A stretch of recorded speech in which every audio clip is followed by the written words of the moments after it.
Então, voltando.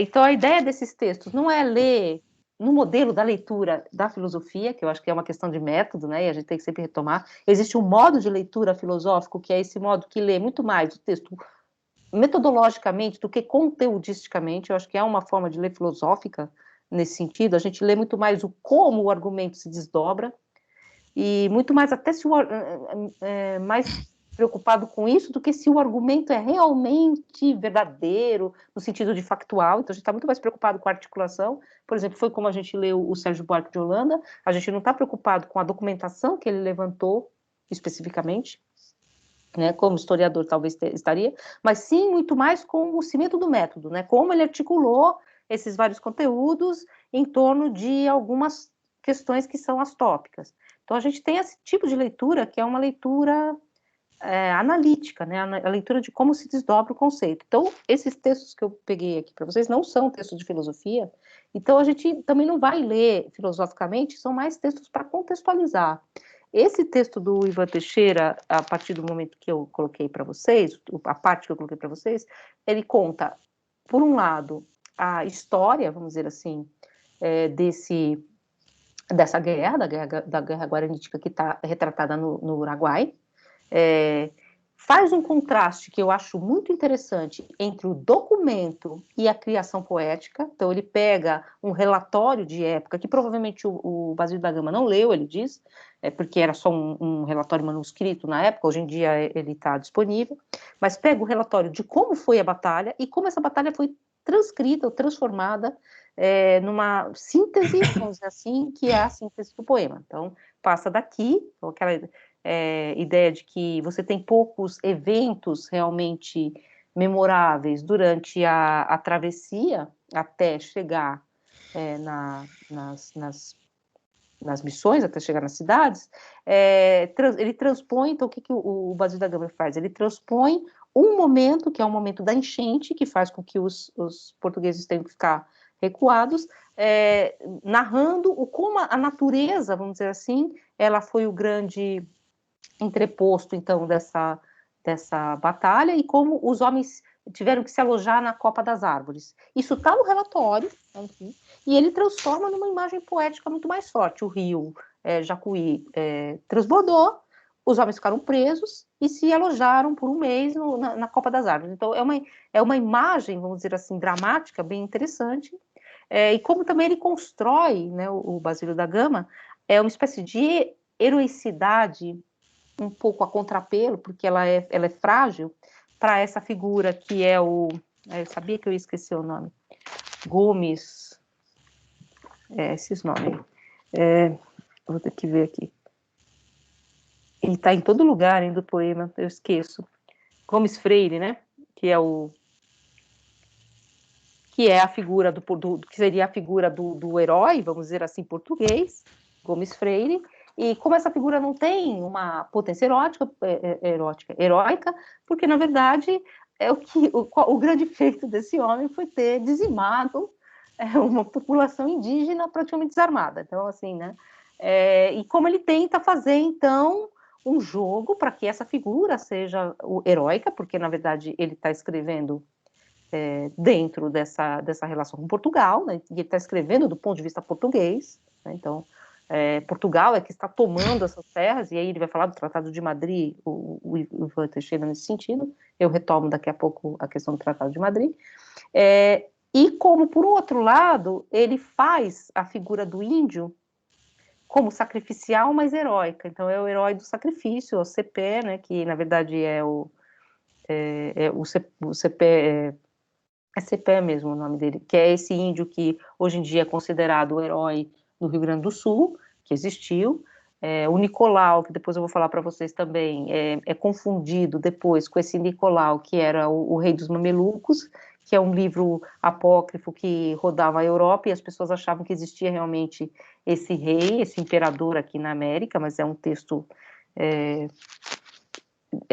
fictício, baseado no nome desse cacique, né, dessa figura, que ele também retoma como uma figura heróica, e ele faz um jogo ali, até sacanagem, porque o Baldi, né, que é o Balda, né, que é o jesuíta que fica, os outros foram embora, né, é transformado no vilão, mas na verdade ele provavelmente foi um herói, né, porque ele ficou, né.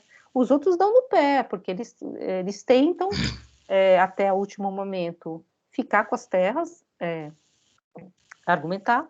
Quando a coroa diz não, eles saem, porque eles são súditos da coroa, né? Então sai, abandona a cidade. E esses ficam, esses se rebelam, falam, não vou sair daqui. E esses são transformados pelo Basílio da Gama para não transformar nem o português no monstro, né? No vilão, e nem o índio, ele coloca essa figura desses jesuítas, como essas figuras que são, na verdade, traiçoeiras, sabe? Então ele constrói essas imagens, e o texto do Ivan Teixeira tem esse mérito de fazer essa operação, de comparar o poema a esse registro histórico. Então é como esse registro histórico, que também não é o real, tá? Mas é um registro, é um relatório, né? Então não tem nenhuma vontade de construir imagens em imagem. Então, como você, vamos dizer assim, transpõe o dado para a alegoria. Mas antes eu queria falar, antes de eu comecei a falar e já comecei a gravar, eu queria falar com vocês rapidinho de algumas questões mais práticas do nosso curso. Então eu fiz a conta do nosso curso, das aulas que estariam a partir dessa, que é a aula de número 18, até o final, a gente teria 14 aulas, e dá certinho até o final do semestre, tá? Então ficou bem certinho, apesar daqueles percalços que eu fui pulando aula, ficou certinho, também redondinho. Eu vou abrindo esses fóruns, e a minha ideia com esses fóruns, eu fiquei pensando depois, eu estava pensando em como, ao mesmo tempo, premiar aquelas pessoas que estão participando dos fóruns, que estão sendo bem interessantes, mas também não prejudicar aqueles que estão com alguma dificuldade, porque eu sei que está havendo dificuldades até para entrar no aprender, às vezes, né? Eu sei de aluno que não está com computador de vez em quando, então eu sei de todas essas dificuldades que a gente está tentando contornar, mas também sem deixar de ajudar aqueles que estão se esforçando muito para participar do curso. Então, a minha ideia foi assim, abrindo esses fóruns evidentemente vão servir para fazer uma equação das presenças de vocês, eu não vou pegar, claro, não fez nenhum fórum, não veio, porque se entregou ao trabalho final. Agora, o trabalho final, eu tinha pensado em fazer 2 modelos, então, como eu disse lá no Zap, quero repetir aqui. Um modelo seria a reconfiguração dos fóruns num texto, então vocês vão vindo a questão da alegoria, a questão da paisagem, agora a questão dos guaranis, né, tal, todos os fóruns que estiverem abertos, vocês pegam esses fóruns, que já vão estar comentados, eu vou comentar o fórum que está aberto amanhã, e vocês reconfiguram esses fóruns já comentados num texto, então aí vocês aproveitam tudo aquilo que vocês já produziram, inclusive a partir dos comentários dos colegas, ou isso, então esse seria um trabalho, ou vocês pegarem algum tema, a figura do índio, a figura do bandeirante, alguma questão que tenha interessado a vocês durante o curso, e produzam um artigo, um texto de umas 5 páginas. Esses textos, tanto o texto reformulado dos fóruns, quanto que o texto reformulado dos fóruns seria um texto sobre o curso, né? Ela relatando tudo que o curso produziu, né? Então seria uma espécie de relatório final. O outro texto seria um texto mais autoral.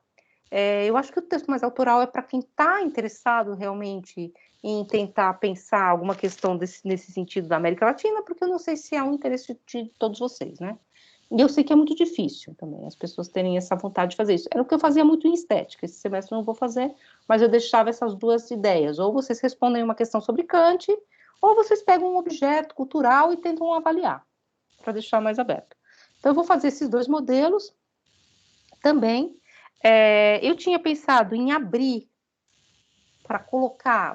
essa questão, então colocar lá no fórum, e vocês começarem a pensar no dia 26 de novembro, só que eu fecho, né, então eu abro para vocês postarem lá, aí eu fecho em dezembro, numa data que vocês escolhem. Então eu abro dia 26, eu faço o resumo, texto sobre isso que eu estou falando, abro dia 26, agora de novembro, e fechamos em dezembro, tá? Esse trabalho teria que ser em Word, tá? Eu ia pedir 5 páginas em Word, ou um pouco mais, para eu poder comentar, e não seria modelo fórum, seria modelo fechado, então vocês colocariam lá um arquivo, e eu ia ler esse arquivo, tal como eu faço um pouco com as provas, ler, comentar, papapá, e fazer um comentário final. Então, eu acho que aí eu contemplo tanto quem está participando dos fóruns e está dentro dessa questão, como quem está mais interessado em pensar uma questão mais específica, a imagem. A gente ainda vai ter, durante o curso, a gente vai fechar agora aqui a questão dos Guarani, a gente vai ter ainda a questão da noção de mestiçagem, vamos falar um pouco daquele quadro famoso que chama a Redenção de Cã, como se constrói em torno disso. Então, o texto do Ivan Teixeira está rodando lá no Zap. Alguém pode passar depois? Porque não sei se eu ponho na plataforma, né? Porque ele está inteiro, né, gente? Posso pôr e tirar, se vocês quiserem. Ponho, vocês pegam e eu tiro, sim, né? Desse do Ivan Teixeira. Tem o do Ivan Teixeira e o Antônio Cândido. Na verdade, os dois estão nesse volume aqui, né? A obra poética de Basílio da Gama. Né? O do Antônio Cândido está reproduzido aqui também, por isso que eu peguei daqui.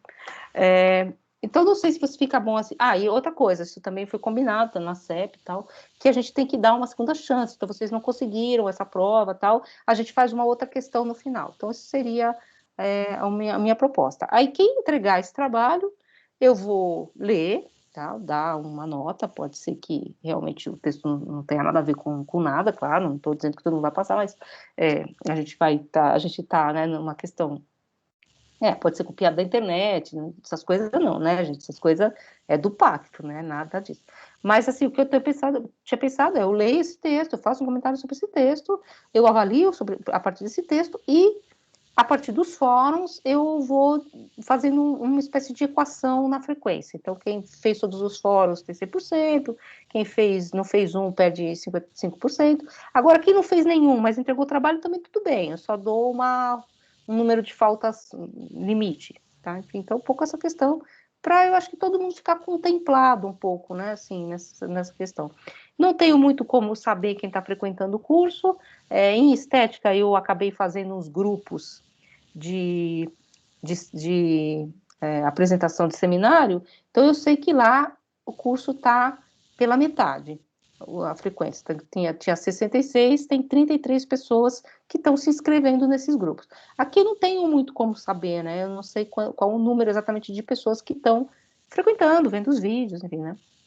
Mas não sei se vocês acham que isso tá bom, então a gente teria aí até dia 26 de novembro, provavelmente a gente já fechou esse módulo dos Guaranis, né, a quinta-feira eu vou colocar quinta ou sexta, tá, porque vídeo às vezes dá um trabalhinho, eu vou gravar um vídeo sobre as imagens, né, falando um pouco das missões, mostrando então um pouco dessa história e dessas imagens, aí a gente comenta depois a perspectiva dos Guaranis naqueles outros dois textos que eu falei, e tenta conversar um pouco também sobre o texto do Uruguai, né? O texto do próprio Basílio da Gama, não só sobre o Basílio da Gama, né? Falar do texto do Basílio da Gama. Aí a gente fecha essa noção desse momento utopos, né? Que seria esse módulo, e abre o módulo sobre a questão da mestiçagem, que é uma questão, que é a questão do gaúcho na Argentina, como está lá, enfim. A gente vai avançando essas questões até onde der. Eu acho que, pelo que eu contei, dá tudo, né? Só que dá completo o curso. Só que eu acho que é um outro time, né? Então, pode ser que alguma coisa fique de fora, a gente tenta dar esse complemento. Eu acho que, não sei se vocês acham que assim tá bom, eu dividi um pouco a prova, eu coloquei a prova, a avaliação de estética um pouco antes, porque são mais alunos, para não acumular tudo de uma vez só, eu não consigo ler, não consigo dar resposta, não consigo terminar de comentar, eu não tô ainda com os fóruns para comentar, então acho que também é uma questão que demanda um tempo. Então, não sei se vocês estiverem de acordo com essa modelo de avaliação, e eu abro De mais. acordo. Eu estou de acordo. Beleza. Então, vamos lá um pouquinho pro Iva Teixeira. Primeiro, eu queria falar um pouquinho dessa questão do Tratado de Madrid. Depois vocês vão ler, tá? Isso aqui não precisa se preocupar tanto em ficar, são datas e tal. Essa questão do território, então você tinha a colônia Sacramento, que era uma colônia portuguesa, que ficava no território que era considerado espanhol, que é hoje o Uruguai, né? Enfim, esse entreposto português ali nas terras do Uruguai, e nesse território que é o TAP, né, esse território que é o território do Rio Grande do Sul, havia essas missões que estão citadas aqui no texto do Ivan Teixeira, que seria São Miguel, que é aquela que vocês mais viram, tá? Que é da igreja mais potentosa, que é de 1687. São Nicolau, que não tem praticamente nada, vou mostrar, tem 2 coisitos, assim, né? Praticamente nada. Foi arrasada não só pela guerra, pelo abandono e depois pela cidade mesmo, né? São Nicolau, de 1688. São Francisco de Borja, de 1690, a fundação. São Lourenço, que é uma ruína de 1691, que é uma ruína muito interessante, mas é uma ruína, dá para ver só a parede e uma forma assim da igreja, mas não tem mais, não dá mais para reconhecer as casas dos índios, mas tinha uso, porque tem um cemitério mais recente do lado. São João Batista, de 1696, Santo Ângelo também eu vou trazer aqui um pouco para vocês, que Santo Ângelo é um pouco a entrada, assim, né, quando a gente está vindo para o sul, e eles têm toda uma relação de que nós somos a entrada dos 7 povos, então eles reconstruíram a igreja destruída, e tem no chão as partes da igreja que sobraram, né, assim, eles recortaram o chão, colocaram um vidro por cima, e você sabe onde estava a laje original, tá, mas a igreja é reconstruída. E São Luís Gonzaga, que também não tem mais nada. Então, que não sobrou muita coisa aqui, sobraram ruínas bem mais imponentes na Argentina e principalmente no Paraguai, que são as missões mais recentes, né? A igreja mais portentosa, mais maravilhosa, realmente é aquela de São Miguel, que vocês vão, depois a gente vai ver, inclusive por causa do tempo, assim, ela ser mais tardia, o partido, enfim, várias questões que também a gente vai discutir. Então, essas eram as cidades, eram cidades grandes, tá? Eram cidades com vários bairros indígenas, que você tem os bairros que ficavam ali logo em torno da igreja, vocês viram que tem aqui o desenho de uma missão, mas tinha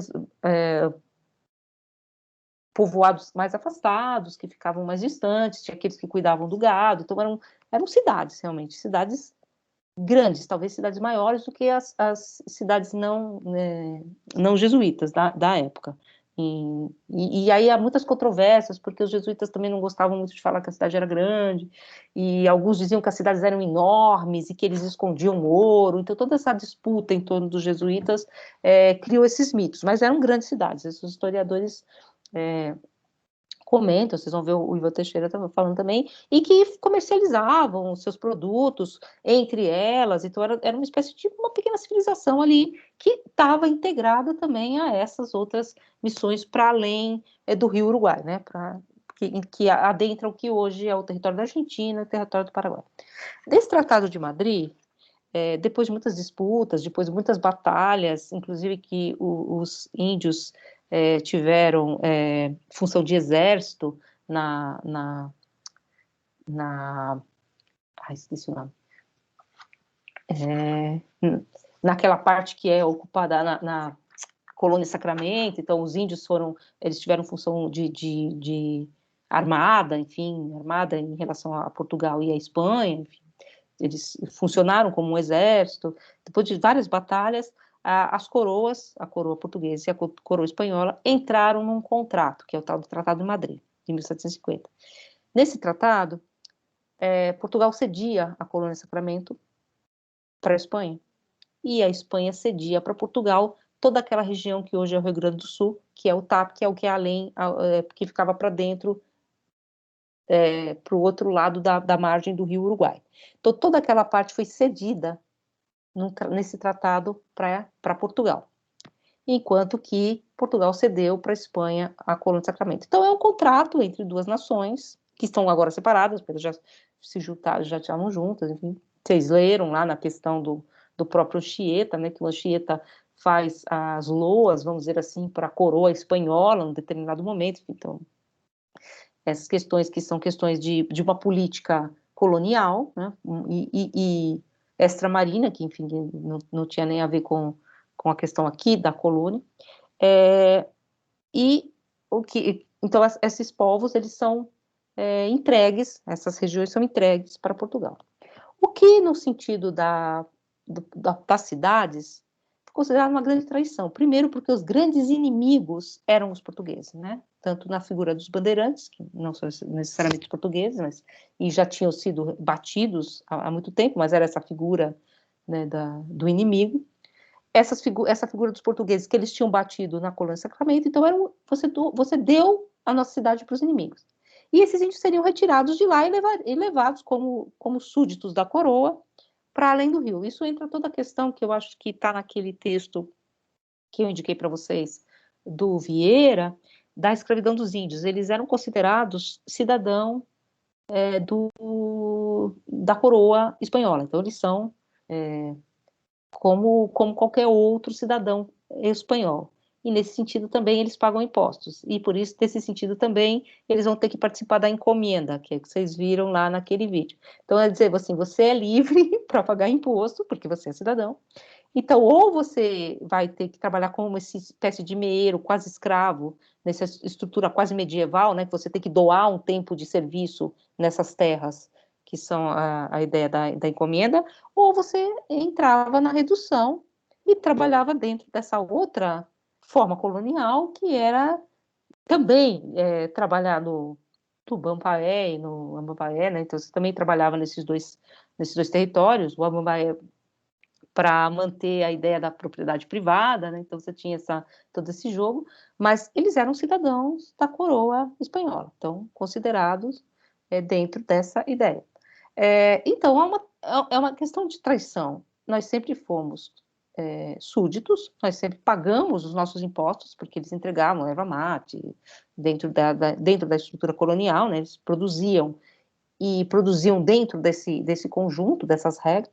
E agora vocês simplesmente doam as nossas cidades, e essas cidades que tinham também, um pouco que eu queria comentar naquele outro trecho, uma relação de pertencimento do território já nessa época, porque primeiro as igrejas, elas, óbvio que eram igrejas cristãs, e você tem que pensar até que ponto essa religião penetrou, ela é simplesmente uma religião de externalidade, como disse o Anchieta, mas elas havia um sincretismo já, que é estudado um pouco pelos antropólogos, né? Nesses documentos que eu mandei para vocês, por exemplo, fala um pouco da construção das igrejas em mutirão, quando eles levavam a árvore cortada para servir de fundação, havia toda uma festa para essa árvore, porque havia também essa relação de quais árvores são sagradas, quais árvores são mágicas, que entrava, portanto, num certo sincretismo, porque era também a fundação dessa igreja. Então, é muito difícil separar essas questões. Mas a outra coisa que é mais importante, que eu acho que está muito clara nessa questão dos documentos, é que a forma, a teodiceia guarani, pelo que tem se estudado, ela se organizava em torno do culto dos mortos. E é onde estão os nossos mortos também. Então você tinha tudo, além de ser uma religião, uma questão do território, que é óbvio que era, porque aqui a gente tem gado, a gente tem plantação de erva mate, pô, você vai vir aqui e levar tudo. Fora as construções, porque vocês vão depois, a gente vai ver, existia toda uma parte enorme que era o claustro, a igreja, o lugar onde moravam os jesuítas, mas também várias oficinas, vários ateliês, ou seja, você tinha uma construção de uma cidade, né? Então, além de se entregar isso, era também entregar algo que onde já se tinha criado sincreticamente uma relação de pertencimento. Então, eles escrevem várias cartas, né? Vocês viram naquele documentário também, para o rei de Espanha, pedindo clemência, dizendo, poxa, né? Chamando na chincha, né? Então, enfim, inclusive, numa retórica muito interessante, porque eles aprendiam um pouco essas questões com os jesuítas, e contrariando um pouco aquela ideia de que eles tinham apenas uma espécie de conhecimento fabril, né, que era a maioria, mas, enfim.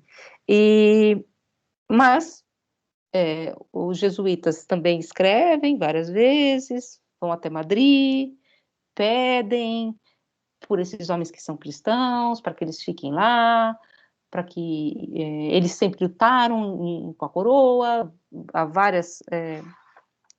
o Ivan Teixeira fala das várias idas dos jesuítas, mas quando o tratado se fixa e não há mais nada a fazer, os jesuítas saem. Depois eles vão ser expulsos também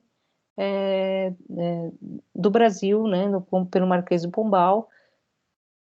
Vocês vão ver por quê. Há toda uma campanha de que os jesuítas teriam grandes cidades e muito ouro e tudo escondido, que isso aparece muito no Perremas, como eu falei para vocês, que vai comparar muito a República, as reduções à República de Platão, exatamente como uma espécie de defesa, já nessa época iluminista, quando o Marquês de Pombal, por fim, expulsa os jesuítas, tentando defender, dizendo que não é uma sociedade secreta que quer dominar o mundo e que está articulada, como vocês vão ver no final do Uruguai, articulada nas grandes matanças e nos desaparecimentos de reis, como vocês preveem, não tem nada de exótico na plantação de erva mate, a gente não ele tenta argumentar exatamente nesse sentido, exatamente para manter, vamos dizer assim, essa relação de acusados, eles tentam realmente contra-argumentar. Então, nem uma coisa nem outra, eu acho que nem a República de Platão e a Cidade de Deus na Terra, mas também nem essa conspiração que é criar um império dentro do império, que é um pouco uma construção também, que vocês vão ver referida no fim desse texto, e transforma, inclusive, o jesuíta no grande vilão, né, da guerra. Mas, enfim, esses jesuítas, eles desistem porque eles são cidadãos da coroa, existe essa hierarquia, eles voltam, inclusive vem um bispo para dizer que eles têm que voltar, eles voltam, eles saem, eles vão atravessam o Uruguai, ok, né? Alguns ficam, esses que ficam, evidentemente, eles são excomungados, eles são, né, então, eles são figuras traidoras, enfim, e eles são considerados aqui no texto os grandes vilões, né? Então aqueles que são os articuladores, tal, mas provavelmente, o próprio Ivan Teixeira diz, provavelmente seriam muito mais heróis populares, né? Se você fosse pensar, mas enfim, sempre alguém fica, mas os jesuítas vão embora e tentam ainda, olha, vamos retirar essas populações e transplantar essas populações para o outro lado do rio. Essas populações não aceitam ir para o outro lado do rio, e há essa guerra guaranítica, que vai de 1754 a 1756, que está muito articulado, inclusive, em torno dessa figura do Cepé. Cepé, eu sempre não consigo falar o nome dele direito. Hoje eu estou esquecendo tudo, né? Mas o Cepé, que é essa personagem, né? É que aqui só Cepé mesmo, de Araçu, né? Que é essa figura que existiu realmente, só que ele morre antes da última grande batalha, e como vocês viram lá no documentário, alguns estrategistas acham que muito da batalha ter sido tão, assim, arrasadora tem a ver com ter se perdido exatamente essa figura, que era uma figura que conseguia estruturar minimamente essas tropas, que eram tropas, evidentemente, muito menos armadas, né? Embora eles tivessem, sim, alguma formação para a guerra, porque eles tinham função de exército, né? Tinham função de guarda, mas é um grande massacre, enfim, as tropas em maior número armadas, ele fala aqui com como é o nome daquilo? Canhão e tal, enfim, evidentemente chega aqui e destrói, enfim, essas populações. Essa guerra, ela é um grande massacre, e no final do Uruguai, a imagem desses homens portugueses heróicos diante dessas figuras sacrificiais. Então tem até uma relação que já aponta um pouco para a questão do mestiço, né, de que o padre, o jesuíta, teria um filho, que seria entre um índio e um jesuíta, então seria um pouco um traidor, né, um traidor do movimento, né? Então essa ideia que é uma questão que a gente vai tratar depois, que eu vou puxar até um pouquinho a questão dos bandeirantes, como eu falei para vocês, nesse Nicolau, o Rei dos Mestiços, como a figura que vai se configurando como a figura do mal, não é o índio, nem o português, é esse meio, né? Porque não tem mais a pureza heróica e algo ingênua dessa figura do Cepé, que é o grande herói desse livro, mas também não é um português. Então ele pode também ser visto como essa figura que não tem caráter, né? Então, inclusive, o Nicolau, o Rei dos Mestiços, é essa figura meio pícara, né? Que vai de tramóia em tramóia, de cambalacho em cambalacho, chegando a ser imperador numa terra perdida, né? Meio Galvez, o imperador do Acre, né? Que é o livro do Márcio Souza.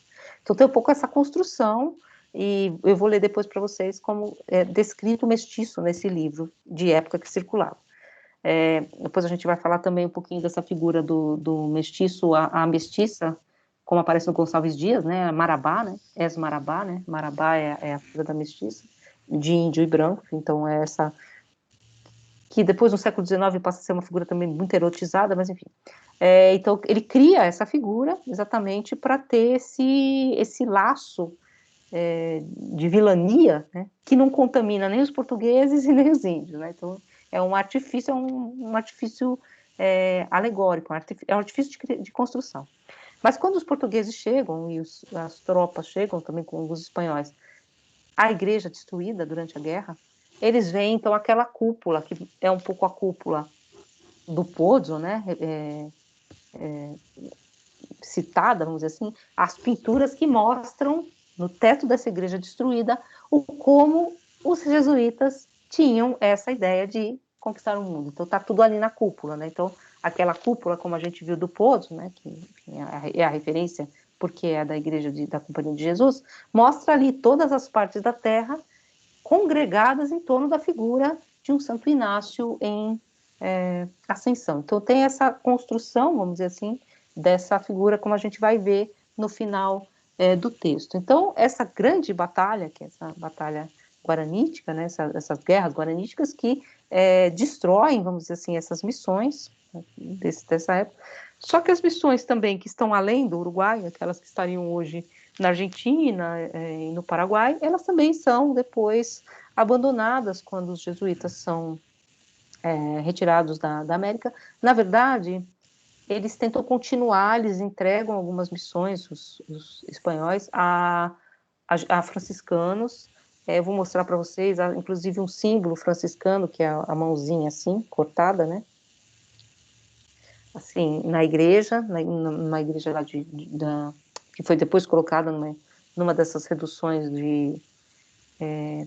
do Paraguai, mas a decadência vai chegando e essas populações vão diminuindo e essas cidades acabam por ser abandonadas, né? Elas acabam por se tornar ruínas. Então, elas são hoje em dia ruínas em vários graus. Inclusive, os vários graus de arruinamento desses sítios tem a ver, inclusive, com o modo de reconstrução arqueológico. Alguns foram reconstruídos, né? Por isso que eles estão mais exuberantes, né? E atualmente o restauro ele não reconstrói, né? Ele deixa como está, não é mais, a gente não levanta a pedra, né? Não falseia uma realidade que pode ter sido diferente, não completa pedaço, então. Mas é interessante também ver isso nessas construções. Então a gente vai ver um pouco esse grande panorama dessas cidades que formavam, na verdade, volto a dizer, uma civilização, porque era uma grande região. A gente está vendo aqui só a região do Rio Grande do Sul, aquela parte final ali do Rio Grande do Sul. Mas pega toda aquela parte da Argentina, né, que é a província das Missões, uma parte do Uruguai, ou seja, seria, na verdade, um pequeno país, né? E essas cidades todas interligadas umas às outras. Inclusive, há uma rota, se vocês pensarem, que leva os produtos dessas cidades às cidades do interior da Argentina, Córdoba, enfim, a produção a produção torêutica, a produção de imagens, que vai parar nessas cidades. Então, era realmente uma potência que, com o tempo, ela parece que desaparece, né? Assim, parece que tudo aquilo é uma bolha de sabão. O que também eu acho que é uma questão que a gente vai ver com mais vagar quando a gente for falar dos Guaranis, essa nossa história, a história americana e a história brasileira, em que há apagamentos de tempo em tempo de populações, como se essas populações simplesmente, de uma hora para outra, era uma grande civilização, você não sabe mais o que aconteceu com elas, que é o que acontece também com o grande contingente de escravos no Brasil. De repente, eles simplesmente desaparecem da história do Brasil, no sentido da história oficial, né? Como, então a gente libertou e pronto, aí a gente trouxe os imigrantes para trabalhar, numa história simplificada, é claro. Mas é uma estrutura da nossa história, e isso acontece também, se vocês forem pensar, com essas populações guaranis. O que acontece com eles? Na história não diz, né? Simplesmente teve a guerra e voou, né? E aí não é bem assim, é claro, eles continuaram. Se eram realmente grandes populações, como é narrado, elas continuaram ali, e há muito inclusive aquele vídeo que vocês viram diz que não só elas continuaram ali, como eles venceram, porque se eles queriam ficar lá, eles ficaram, né? Eles estão lá, né? Aquela terra continua sendo uma terra, se não espanhola, uma terra guarani, né? Uma terra que, enfim, não sei até quando, até que tempo, mas enfim, então um pouco essas construções que o texto traz. E o texto que eu coloquei para vocês, do Antônio Cândido, ele vai falar um pouco mais propriamente do poema do Uruguai. Não sei se vocês leram também esse textinho. Eu ia só colocar o texto do Ivan Teixeira, porque fala mais desse geral e pega algumas questões também estilísticas, né, desse poema. Mas o texto do Antônio Cândido vai trazer uma questão muito interessante. O porquê esse poema ele foi reconduzido ao panteão, ele foi revisto pelos modernistas, porque ele tem algo de um frescor, né, poético na estrutura, na facilidade dos cantos. Ele é curto, ele é sintético, então você sintetiza, às vezes, de uma frase toda a natureza. Então ele tem essa noção de corte, né, de captar a natureza por cortes, que depois vai ser assimilada ou vai ser muito própria à estrutura narrativa, à poesia modernista. Então, os modernistas vão se apropriar desse texto. E é por isso que talvez esse texto tenha ainda um frescor que permite uma leitura agradável. Não é aquela leitura que você lê, não sei, vocês já leram Caramuru, enfim, tal. É uma leitura em que a gente lê Os Fogos que Não Dão Chabu. Não, são leituras mais pesadas, né, que você lê com mais dificuldade. Esqueci de falar, há um trecho aqui também, a parte em que fala da Lindóia, né, na morte da Lindóia, que é famoso, que é também essa figura feminina índia, que é dada em sacrifício também. Ela morre, enfim, de uma forma que é um momento trágico dentro do poema, né? Então, a morte de Lindóia. Então, tem esses elementos, e vejam que todos os elementos que são dessa construção mais heróica são indígenas. Era difícil fazer esses portugueses que vieram só destruir tudo de heróis, mas o poema é dedicado a eles, então, né, eles são as grandes figuras. Então, essa questão do Antônio Cândido de falar que esse poema tem esse frescor, né? Me removeram da aula? Fui eu que te removi? Desculpa, Felipe, posso ter removido sem querer. Não, eu não fiz nada, nem me mexi. Eu também fui removido. É? Gente, o que ele tá fazendo? Eu não tô nem mexendo. Vou ficar com a mão para cima, assim, para não mexer. Então, a questão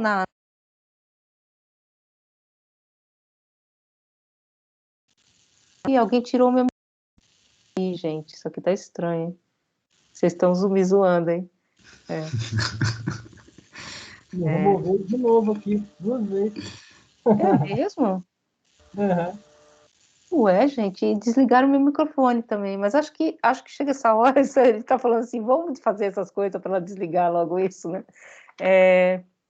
Então, bom, voltando um pouco a essa questão, então, do texto, eu queria que vocês lessem na medida do possível, porque eu sei que, além de ser um texto longo, é um texto que não é necessariamente filosofia, então é um texto mais de contextualização, E a aula na quinta-feira, eu coloco essas imagens para a gente entender um pouco o que foi essa dimensão do tempo também dessas várias missões. Aqui são só as que estão no Brasil. Eu vou tentar colocar várias lá para a gente ver. Na verdade, não dá para colocar cronologicamente, porque, na verdade, eles mudavam de lugar. Então, vinha o ataque dos bandeirantes logo no início, eles mudaram várias vezes essas cidades de lugar, enfim. Então, essas cidades, elas tinham, às vezes tinham uma fundação, mas elas não estavam naquele lugar que elas foram fundadas. Mas a gente tentar reconstituir um pouco esse mapa dessas cidades, né, enfim, dessas reduções, como elas foram, e pensar um pouco também, eu vou tentar mostrar para vocês, como era a vida, vamos dizer assim, dessas populações, porque a gente tem muitos relatos dos jesuítas, mas a gente tem que reconstruir muitas vezes os modos de vida que não eram nem compreendidos, vamos dizer assim, pelos jesuítas, a partir muito mais do que a gente vai encontrar nessas ruínas, né? Então, como que eram as casas, essas casas individuais, da parte que não é exatamente o centro, né? Que é aquelas as estruturas mais portentosas, que são essas estruturas laterais, enfim, como formam realmente bairros, né? Com grandes avenidas, vamos dizer assim, de balaustradas cobertas, então, que hoje em dia estão descobertas. Então, você criava várias alamedas mesmo, vários espaços de circulação com essas casas e vários pequenos bairros, vários pequenos núcleos, que provavelmente eram vários pequenos núcleos do que eles chamavam de cacicados, né, que eram, na verdade, as famílias ampliadas. Né? Então, quer dizer, o que se conserva e o que se muda, né? E vocês vão ver também que há um lugar que é o Cabildo, que é o lugar onde se reuniam essas lideranças indígenas, que são mais ou menos forjadas, né? Elas são escolhidas entre essas figuras chamadas de cacique pelos portugueses, pelos europeus, para entender um pouco como é que se organizava a vida política, muito embora a vida política se organizasse provavelmente de outro modo. É que a compreensão política deles há um senhor, há um chefe, né? Me leve ao seu chefe, né? A gente pensa sempre assim, quando vem o extraterrestre, me leve ao seu líder. Então, eles chegaram aqui e provavelmente, hoje em dia, se pensa mais que os líderes eram líderes espirituais e eram essas grandes famílias, tal como a gente vê ainda hoje nessa organização, que é uma organização de famílias não nucleares. Só que isso eles tentaram impor, né? A família monogâmica, tal, pelo próprio desenho das casas. Mas até que ponto isso foi realmente efetivo, né? Ué, Vanessa, alguém tá aqui fazendo zoeira, hein? Como é que remove a pessoa? Mas fala, Dir.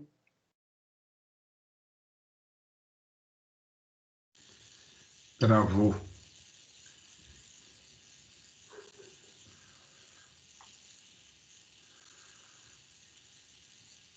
Ué, gente.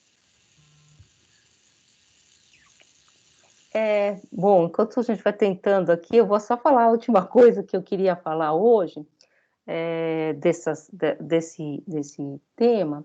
Quando a gente vai visitar essas ruínas e tem um passeio e tal, na verdade é tudo separado, né? Tem a parte que é brasileira, que não se comunica com a Argentina, a gente não tem nenhuma integração, enfim, né? Mas enfim. É muito interessante, aqui no Brasil tem também, mas eu não vi, mas há uma projeção que eles fazem, eu vi lá na Argentina, e assim, você vai à noite nessa ruína, essa ruína que foi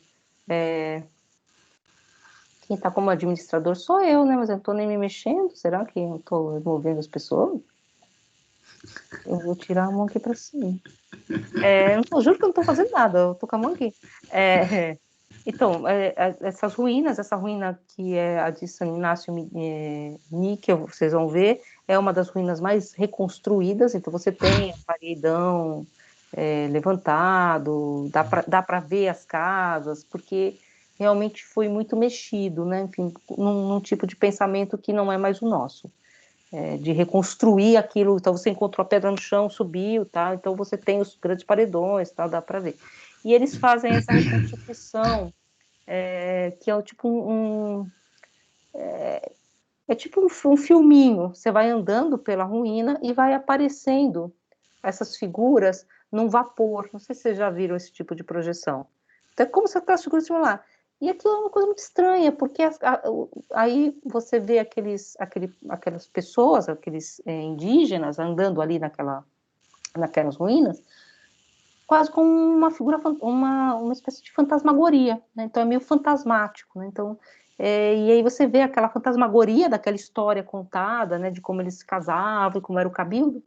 Só que do lado de fora há vários indígenas sentados, assim. Então um pouco, eu fiquei pensando um pouco nessa história, né? Então os fantasmas, né? Que estão ali, né? Saltitando, tal, enquanto eles estão ali vendendo seus artigos, estavam vendendo flores, enfim, vendendo coisas ali.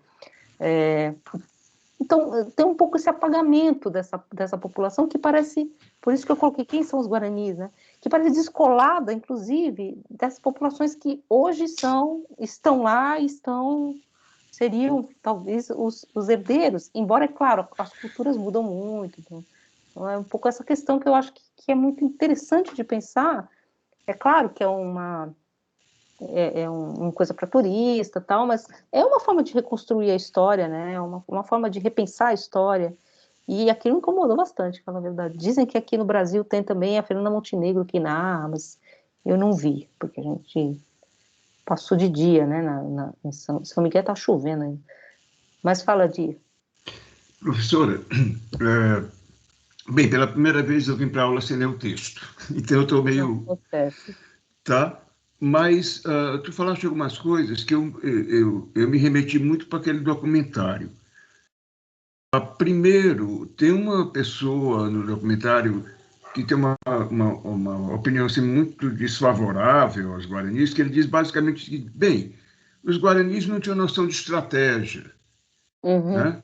Os guaranis, além de não ter noção de estratégia, não sabiam fazer guerra, aí o suposto líder, aspas, o Cepé, morreu antes da batalha. Na verdade, não foi um herói, porque o herói morre na batalha, ele morreu antes. É como se o Cepé fosse uma espécie de viúva porcina, aquela que foi sem nunca ter sido. Uhum. Tá? Então, essa é a primeira. Sem considerar que. Eu não li o texto do Ivan, mas que talvez o problema principal tenha sido o problema tecnológico, a diferença de tecnologia de armamento. Né? Mas aí, primeiro, essa é a minha pergunta: como foi o comportamento dos guaranis nessa guerra? Realmente eram cordeiros em direção ao sacrifício? Ou seja, não tinham condição nenhuma de reagir? E a segunda pergunta também é sobre a questão da liderança. Tu disseste que os caciques, inclusive eu já li em um dos textos que são indicados, que os caciques foram tipo figuras nomeadas, criadas, porque essa figura do cacique não era parte, digamos, da cultura guarani, que a liderança principal seria os pajés, que foram marginalizados por vários motivos, por motivos religiosos, né? E aí, nesse caso, as lideranças se constituíram mesmo nos caciques, os pajés tiveram o seu papel enfraquecido a ponto de não serem mais importantes? Então, aí é uma questão, né? Eu acho que, assim, historicamente, porque passam-se muito séculos, né? Assim, enfim, dessa introdução da noção de cacique e essas figuras que aí aparecem como esse cacicado já meio consolidado, né? Que é o Cepé, o Nicolau. Deixa eu pegar os nomes deles aqui, que esses nomes eu esqueço todos. Eu nem sei se eu consigo pronunciar, falar a verdade. Então, dessas figuras que já estavam ali consolidadas. Agora, a figura do pajé realmente é uma questão. O que acontece? Será que realmente desaparece? Eu tenho a impressão que o que acontecia, e que um pouco o que eles narram, os jesuítas, do ponto de vista dos ritos fúnebres, né? Que eles teriam incorporado os ritos fúnebres à religião católica. a religião jesuíta, os jesuítas, eu não sei bem como é que acontecia, né? Por exemplo, o próprio texto desses documentos sobre os enterros diz que havia populações que ficavam distantes desse núcleo central e vários cemitérios, então várias formas de sepultamento. Nessas formas de sepultamento, eu acredito que continuavam havendo essas lideranças religiosas, porque se a vida religiosa se constituía um pouco em relação ao culto aos mortos, ao rito dos mortos, as lideranças religiosas elas se constituíam ali, né? Então, nesse sentido. Agora, isso talvez passasse despercebido pelos jesuítas, no sentido de que eles entendiam, não, se a gente faz o rito fúnebre tradicional, acabou, né? E não tem não tem pagelança, não tem beberragem, a beberragem só tem quando tem festa cristã, e aí pode, né? Agora, a compreensão, talvez, do sincretismo, talvez escapasse a eles. Eu acredito que é meio como a conversão dos judeus, né? Eles acabavam fazendo dentro de casa, você tinha alguns cultos, formas de preparo de alimentos também, que às vezes são rituais e passam despercebidas, porque você está pensando numa religião formal, né? Eles diziam que eles não tinham religião, porque eles estão pensando numa religião formal, que tem um Deus, que tem um ídolo, né, que tem um herói. Agora, essas questões religiosas, elas perpassam muito os elementos da vida comum, né? As formas de fazer roupa, a forma de fazer comida. Então, eu acredito que isso continuava lá. Assim, e de forma potente e sincrética, né? Misturando essas questões. Agora, essa questão do índio, do cepé, porque ele é um herói, né? Ele foi transformado em herói. Então, eu acho que tem duas coisas. Primeiro, você cria um mito, o herói, essa terra tem dono, quando você entra nas missões e tal, que é um pouco criado sempre, porque todo herói é uma figura forjada assim, no sentido você dá uma imagem para ele, você dá um lugar histórico, você dá um panteão. Então, e o cepé foi escolhido nesse sentido. Agora, por outro lado, também, o que o Ivan diz é que o cepé tinha, assim, uma liderança maior, então ele teria conseguido até algumas conquistas, no sentido, por exemplo, os portugueses ficam presos pelo rio, mas também eles foram cercados pelos índios, então não é tão assim, né, eles foram, uma matança, foi uma matança, mas eles também tiveram reações, né? Então eles vencem os bandeirantes, né, no começo dos povoamentos, então eles foram treinados para batalha, então alguma estratégia eles tinham, óbvio, mas é óbvio também que você esquecer que é aquilo que o Bose coloca, que havia uma diferença tecnológica absurda, eles tinham um armamento, eu acho que já nessa época, não sei como é que estaria, mas tem que os índios se armem, né, durante um determinado período, os espanhóis, exatamente para lutar contra os portugueses, né, então eles tinham arma de fogo, porque no começo não pode ter arma de fogo nenhuma, porque, claro, você vai criar um exército, né, todo mundo sabe disso. É uma milícia que vai dominar, é óbvio, né? Então eles tinham armas, provavelmente, tinham algum treinamento de guerra. Agora, não dá para comparar, né, realmente as duas forças. Fora que muitos dos homens que estavam nessas terras eram agricultores, criavam gado, né? Enfim, eles estavam em paz, eles já não estavam em guerra há um tempo, né? Então também tem essas questões de como ver, né, essas figuras. Agora, o cepé, essa figura que ficou o nome para nós, que existiu realmente, e realmente morreu antes da batalha, é conduzida, né, para a batalha pelo Basílio da Gama. Então, também tem um pouco essa criação do herói, né, desse grande estrategista. É um pouco assim, é a figura do Antônio Conselheiro também, né, quando Canudos, o Conselheiro já não estava mais lá. Então, quer dizer, como se assim, o herói é aquele que está no final da batalha, mas é um pouco também aquele que organiza, né? Essa figura que teria organizado a batalha. Aí, assim, no Basílio da Gama, claro que é uma construção, tem muito assim, eles perderam também, porque perderam, porque ele morreu, então toda essa construção também. Ganhar, eu acho que eles não ganhariam mesmo, assim. eu acho que chega um momento que assim, também, nós vamos ficar pronto, né, assim, é um pouco essa questão, que eu acho que, por isso que eu acho também que tem alguma coisa de ritual, ligado a esse culto, né, a esse pertencimento a essa terra, mais do que apenas as questões materiais, embora nessa época essas coisas não se separassem, né, eu tenho a minha igreja, tenho o meu gado, eu tenho o meu lugar de crença, eu tenho o meu lugar de culto aos mortos, né, de cultivo, né, de cultura, a cultura tem esse sentido, mas eu acho que o Ivan Teixeira põe um pouco outra questão em relação a essas figuras, mas é claro, ele leva em conta, ele fala aqui da batalha por causa do heroísmo do Cepé, o Tatu-Guaçu e o Caititu, e aí ele inventa algumas personagens que evidentemente não existiram, existiu o Nicolau, que esse Nicolau foi mais de um, inclusive, com o mesmo nome, né? Por isso que também ficou essa figura meio mítica, que era o imperador, porque foram dois, na verdade. Mas, assim, esses registros, eles vieram pelo registro da batalha, né, dos próprios portugueses, e esse registro oral, né, então tem um pouco essa dimensão mítica, eu acho, da figura, né, mas é considerado um herói nacional, enfim, criação também, mas, enfim.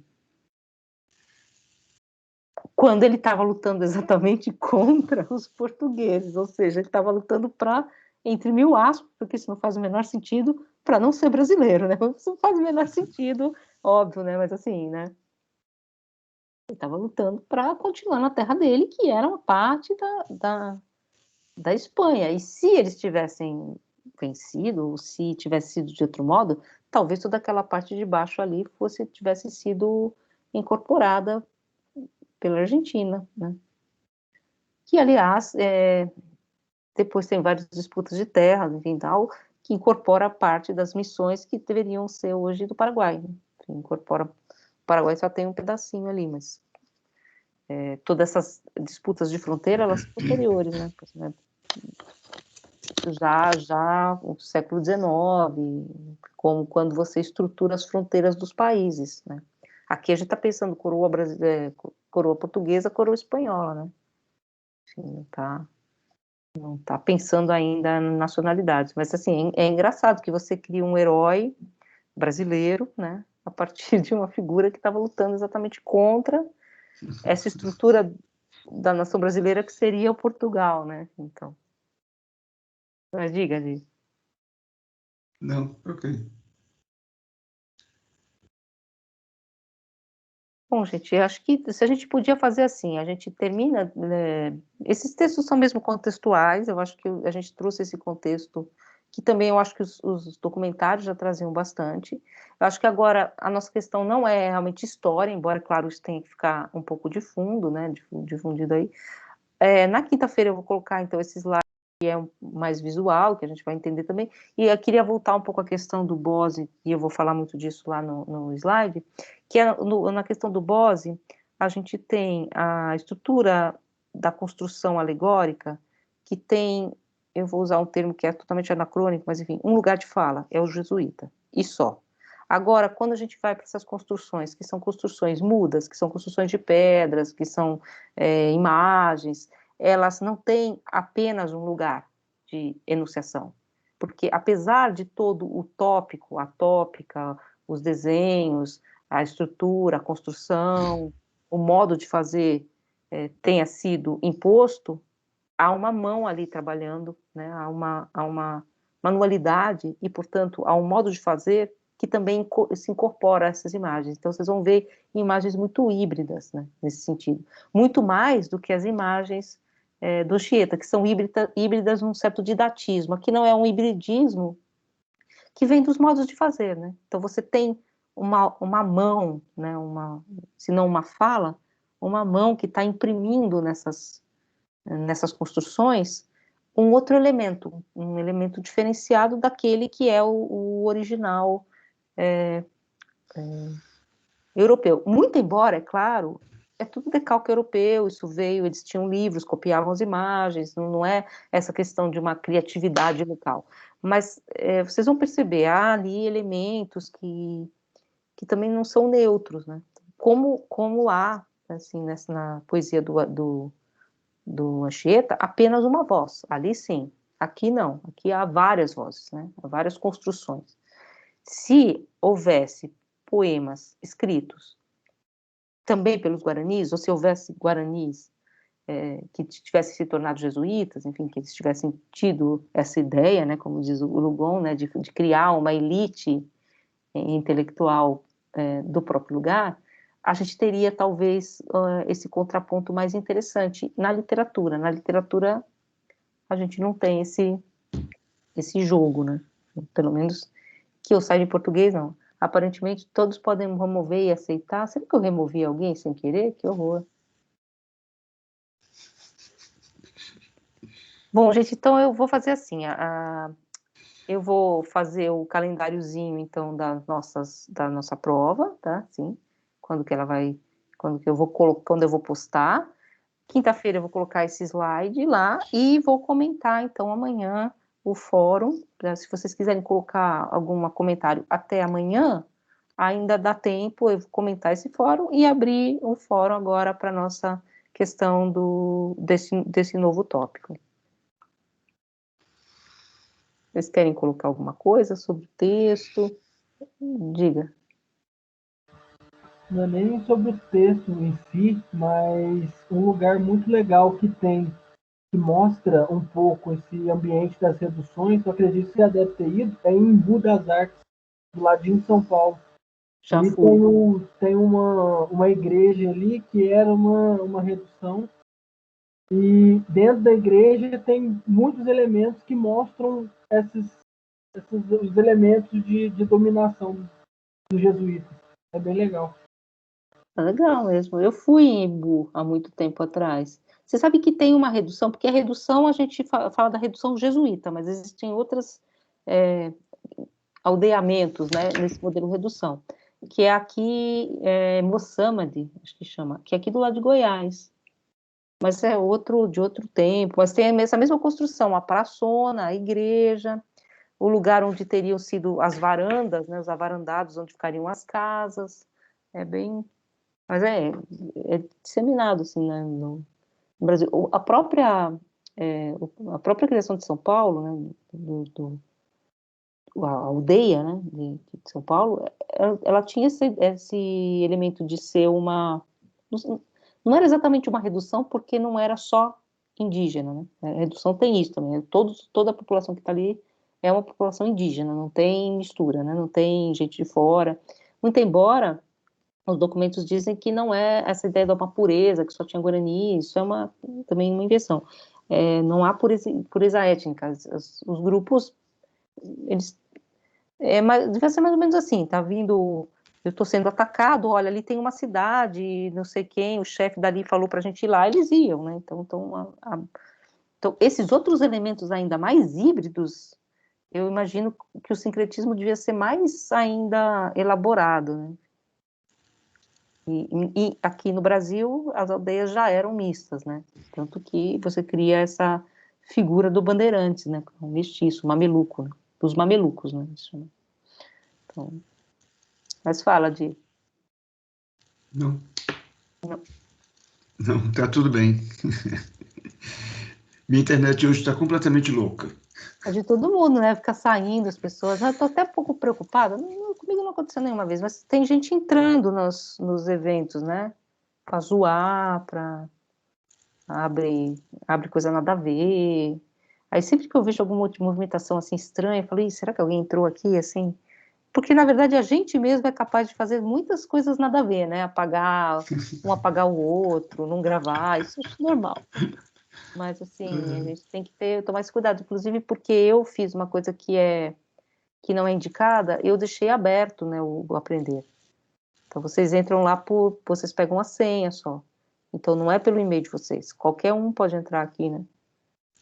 Qualquer um que consiga entrar no aprender, né? Mas assim, você pega a senha, entra, né? Não precisa ter o e-mail, porque eu achei que ia ser muito complicado, né? Inclusive porque a gente no começo trocou umas informações, eu entrei no aprender de outros professores para ver como é que era, assim, para a gente, né, também ter essa dimensão, porque a gente está todo mundo às cegas, né? Eu não sei nada, não faço a menor ideia como uma outra aula está acontecendo, eu não consigo nem imaginar o que está acontecendo na aula dos outros professores. Então é uma coisa, para nós, muito ruim, né? Eu converso com um ou outro, assim, mas a gente conversa também por Zap, que também não é conversa, né? Não é assim, a pessoa fala, às vezes pergunta, o que você está fazendo? Fala, eu estou fazendo aula síncrona. Eu estou fazendo exercício, mas exercício o quê, né? Então é uma coisa bem difícil, né, gente? Bem complicado. Vocês também imaginam, né? Porque vocês não conversam com os colegas, né? Um colega está fazendo, às vezes, a mesma disciplina que vocês, só que com outro professor, só vocês não estão nem sabendo, aí não tem troca, deve estar bem complicado. Mas... Que é tá uma das indo, vai coisas ter assim, mais um bem legal da semestre ainda. filosofia. Que é uma das É? coisas bem legal da filosofia, porque há uma troca muito grande entre a gente. Pelo menos nas turmas que eu já participei até. A gente troca informação, troca ajuda. Pô, tá fazendo muita falta. Até o Zap eu vejo que vocês têm muito isso, né? Assim, vocês vão atrás, vocês pegam as coisas, né? Assim, isso é super importante, né? Assim, inclusive. Mas assim, o fórum, por exemplo, ele não simula um debate, né? Porque, né, não simula, né? Não, é difícil, né? Tá sendo difícil. A gente já está votando a próxima oferta e ela é à distância também. Não fiquem tão tristes, mas é. A gente já está votando aí a próxima oferta, já. Logo você já tem aí as novas disciplinas. Minhas Convém. matérias acabam nesse semestre. Como você é feliz, né?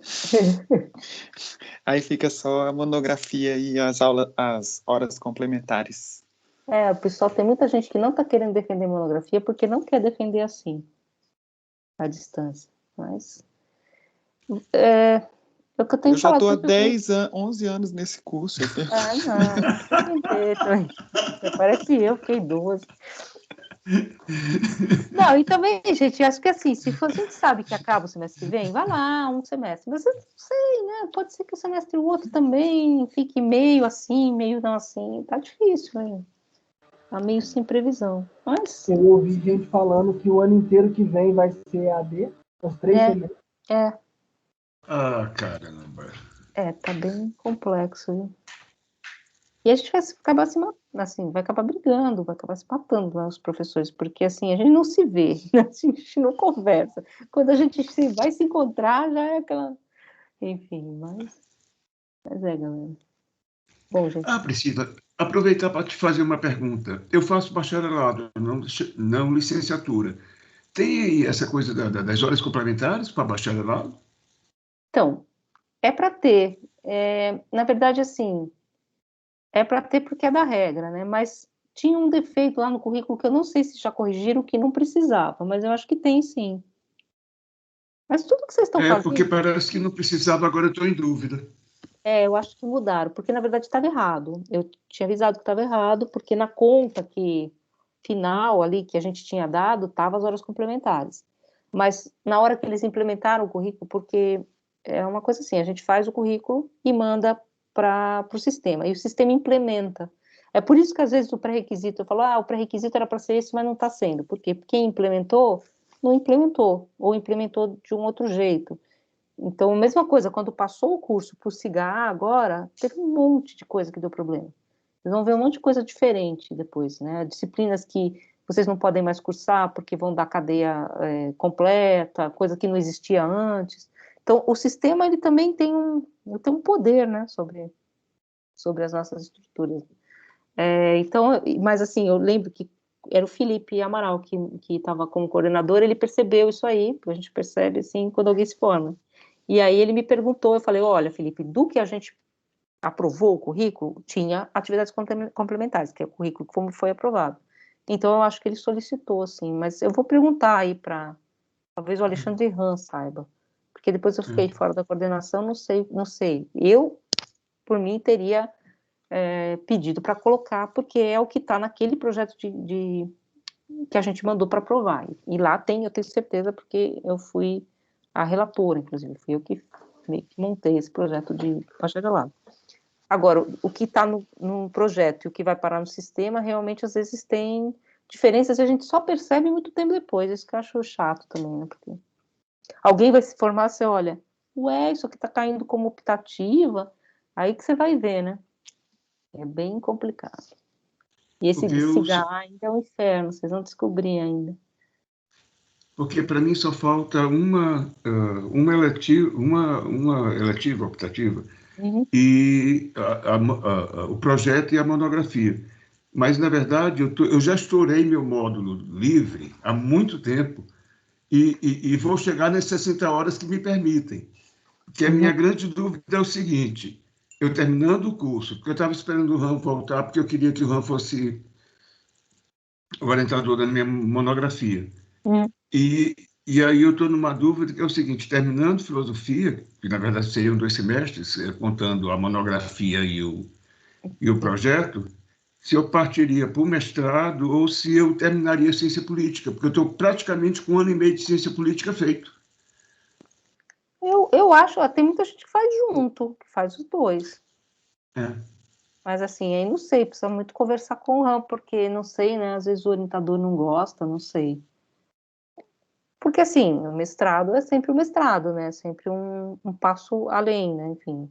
Enquanto que fazer outra graduação, você continua com, assim, graduando, na graduação. Mas aí também depende muito. Eu vou falar bem sinceramente para vocês. Eu fiz 2 graduações. Eu faria outra graduação, não faria outro doutorado nem outro mestrado. Porque mestrado e doutorado, você não aprende nada, entre aspas, né? É muito mais uma coisa de pesquisa, né? E pesquisa, você, no meu caso, que estou na universidade, eu posso fazer. Agora, a Priscila, graduação, ela tem essa estrutura, né? De você tem que estudar coisas que você não está afim, às vezes. Isso é o mais importante. Né? Eu Priscila, faria. se eu for para ciência política, vai ser a minha 4ª graduação e meia. Eu vou te Nossa, dizer por que 4 graduações e meia. Primeiro que eu deixei engenharia civil no 8º período, nossa. porque eu disse que não queria trabalhar com aquilo. Se eu acabasse, eu ia trabalhar com civil, eu não queria. Tudo bem, eu tinha 21 anos, minha família quase enlouquece.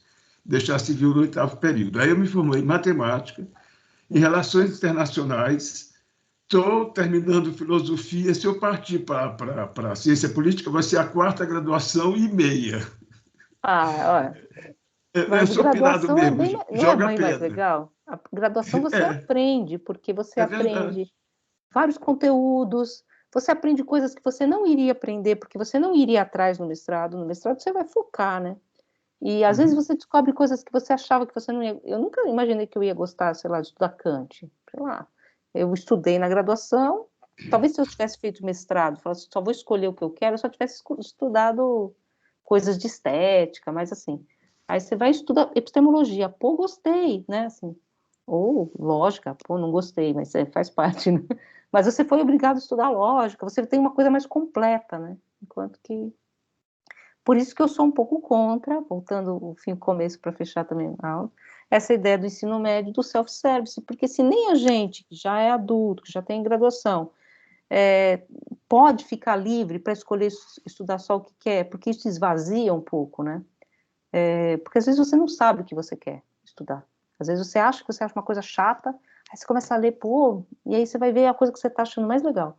Agora, você deixar isso nas mãos ainda de um estudante de ensino médio sem muito acompanhamento, porque esse é outro problema, né? Não dá para acompanhar, porque são muitos alunos. Eu acho, vamos ver o que vai dar, mas eu acho bem.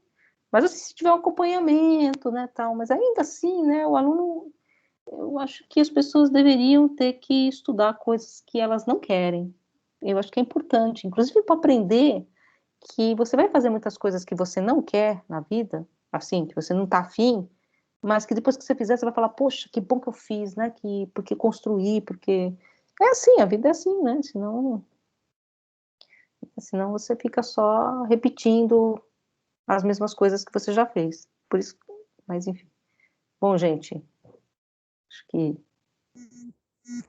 Boa noite, professor. Boa Boa noite, noite. Boa pessoal. Pô, já Até a noite. estou me próxima. saindo, fugindo aqui. Boa Boa noite a noite. todos. Abraços.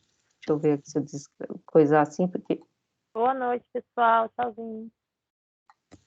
Vamos ver se eu consigo